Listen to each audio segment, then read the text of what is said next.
नमस्कार बच्चों। आज हम विज्ञान भाग 1 का तीसरा पार्ट यानी धारा विद्युत के बारे में देखने वाले हैं। इससे संबंधित आपने कुछ अध्ययन 8वीं में भी किया होगा, उसमें भी आपको विद्युत धारा के बारे में कुछ जानकारी प्राप्त हुई है। विद्युत धारा में कौन कौन से तत्व हम लोग यूज़ करते हैं, कौन कौन से इंस्ट्रूमेंट यूज़ करते हैं, वो सब भी जानकारी आपको होगी। तो चलिए देखते हैं कि हमारे दैनिक जीवन में इस समय जो सबसे इम्पोर्टेंट चीज़ है वो है इलेक्ट्रिसिटी, लाइट।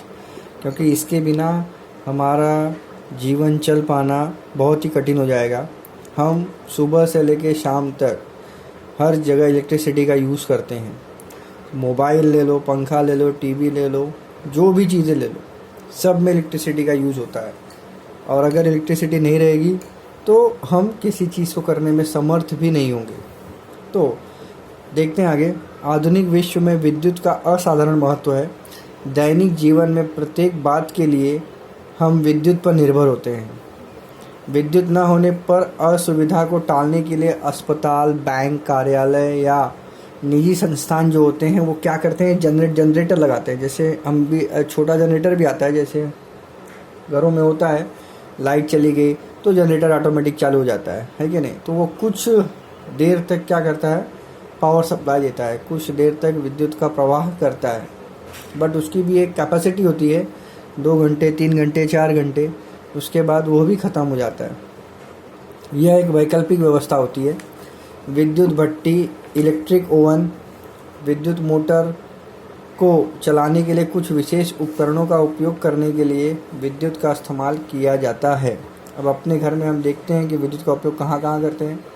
फ्रिज, विद्युत ओवन, मिक्सचर, पंखा, धुलाई यंत्र है ना, वॉशिंग मशीन, निर्वात स्वच्छ यंत्र, वैक्यूम क्लीनर जो हम लोग देखते हैं, रोटी मेकर इत्यादि। मतलब अब हर चीज़ें विद्युत पर चलने वाली आ गई हैं। तो इसलिए हमारे श्रम की और समय की बचत हो गई है और इन सभी उपकरणों को चलाने के लिए हमें विद्युत का ही उपयोग करना पड़ता है। उसके अलावा कोई विकल्प नहीं है।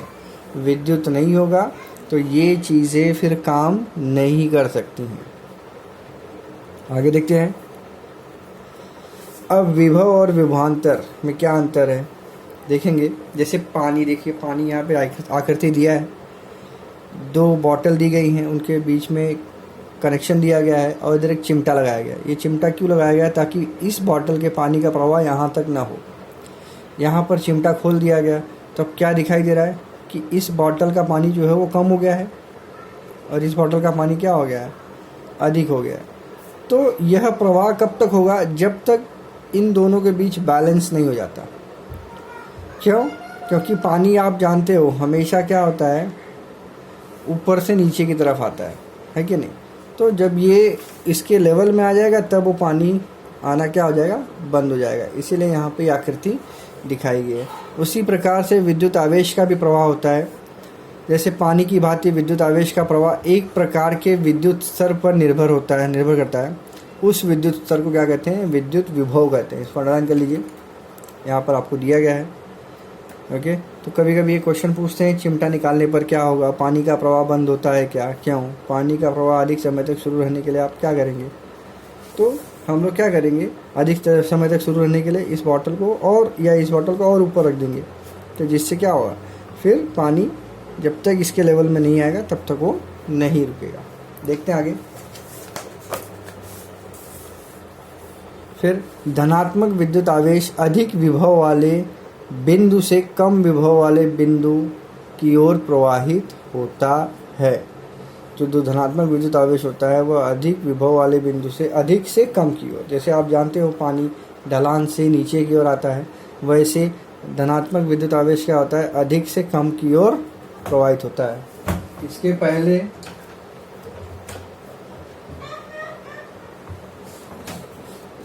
इसके पहले हमने पढ़ा है कि अधिकांश विद्युत प्रवाह इलेक्ट्रॉनों के प्रवाहित होने के कारण होता है। अब इलेक्ट्रॉन, आप जानते हैं कि किसी भी तत्व में जब विद्युत धारा का प्रवाह होता है तो उसके अंदर मुक्त इलेक्ट्रॉन पाए जाते हैं। मुक्त इलेक्ट्रॉन क्या करते हैं, ये सतत संचरण करते रहते हैं, जिसके कारण विद्युत का प्रवाह होता है। और तांबे के तार का अधिक उपयोग क्यों होता है, क्योंकि उसके अंदर मुक्त इलेक्ट्रॉन पाए जाते हैं। देखते आगे। इलेक्ट्रॉनों के प्रवाहित, जो इलेक्ट्रॉन क्या होते हैं, ऋण आवेशित होते हैं, है कि नहीं। हम देखते हैं कि परमाणु के 3 मौलिक कण हैं, इलेक्ट्रॉन, प्रोटॉन, न्यूट्रॉन। तो इलेक्ट्रॉन क्या होते हैं, ऋण आवेशित होते हैं, और इलेक्ट्रॉन कम विद्युत विभव वाले बिंदु से अधिक विद्युत विभव वाले बिंदु की ओर प्रवाहित होते हैं। जैसे हम देखते हैं आकाश में चमकने वाली बिजली कम विभव वाले बादलों से अधिक विभव वाले पृथ्वी या ज़मीन तक आने वाला इलेक्ट्रॉनों का प्रवाह होता है। विद्युत विभव की परिभाषा आप आगे देखेंगे। देखिए जैसे 2 चालक है ए और बी, इन दोनों के विद्युत विभव के अंतर को क्या कहते हैं, विद्युत विभवांतर कहते हैं। यहाँ पे दिया है 2 विद्युत विभवों के अंतर को उन चालकों के बीच का क्या कहते हैं, विभवांतर कहते हैं। इस आकृति में देखो आपको दिखाया गया है, प्लस मतलब उच्च, माइनस मतलब निम्न। धन आवेशित विद्युत चालक तार, फिर इसमें ऋणात्मक आवेशित चालक है और ये धनात्मक आवेशित चालक है, और इनको प्रतिरोधक पदार्थ से आरोनिक स्टैंड पे रखा गया है। अब देखते हैं क्या होगा आगे। जब तक दोनों का विद्युत आवेश समान नहीं हो जाएगा, विद्युत विभव, तब तक इनके अंदर प्रवाह चालू रहेगा। जैसे विद्युत विभव दोनों में समान हो गया, वैसे ही क्या होगा, विद्युत का प्रवाह बंद हो, विद्युत का प्रवाह स्थिर हो जाएगा। देखो यहाँ पे लिखा है ए तथा बी, ए तथा कम विभव वाला चालक बी है, अधिक विभव वाला चालक क्या है, ए है, कम विभव वाला चालक क्या है, बी है। यदि उन दोनों चालकों को विद्युत चालक तार से जोड़ा जाए तो तार के दोनों सिरों का विभवांतर निर्माण होगा और इलेक्ट्रॉनों का प्रवाह चालक बी से चालक ए की ओर शुरू होगा।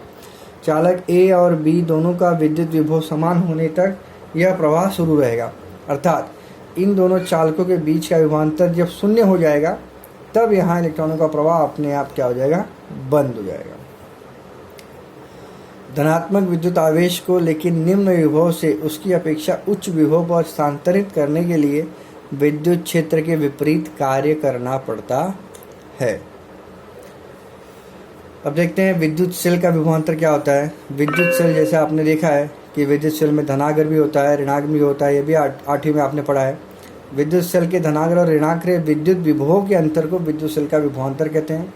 विद्युत सेल में संपन्न होने वाली रासायनिक अप्रिया, जैसे आपने देखा है अपने घरों में जो घड़ी में बैटरी लगती है, उसमें भी वो धीरे धीरे अप्रिया क्या होती है, धीरे धीरे संपन्न होती है, और इससे क्या होता है, विभवांतर का निर्माण होता है, और यह विभवांतर इलेक्ट्रॉनों को गतिशील करता है और दोनों अग्रों को जोड़ने वाला सुचालक में विद्युत का प्रवाह निर्मित करता है, जिससे कि तब वो घड़ी चलती है और सब चीज़ें जिसके लिए हम उपयोग करते हैं वो सब चलते हैं। इकाई धनात्मक आवेश को बिंदु ए से बिंदु बी तक स्थानांतरित करने के लिए जो कार्य करना पड़ता है उसे ए और बी के बीच का विभवांतर कहते हैं, विद्युत विभवांतर। यहाँ पे देखो फॉर्मूला दिया गया है, 2 बिंदुओं के बीच का विभवांतर बराबर कार्य बटा स्थानांतरित हुआ कुल आवेश।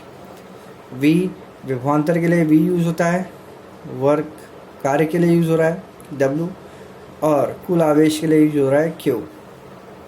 तो इसकी इकाई हम लोग ले लेंगे 1V = 1 जूल अपॉन 1 कूलम, क्योंकि कार्य की इकाई जूल होती है और आवेश की इकाई कूलम होती है।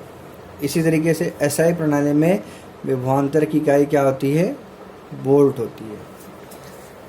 अब यहाँ पे देखो आपको दिया गया है परमाणु, और परमाणु से मुक्त इलेक्ट्रॉन जो कि संचरण कर रहे हैं। देखिए, और मुक्त इलेक्ट्रॉन ज़रूरी है, किसी भी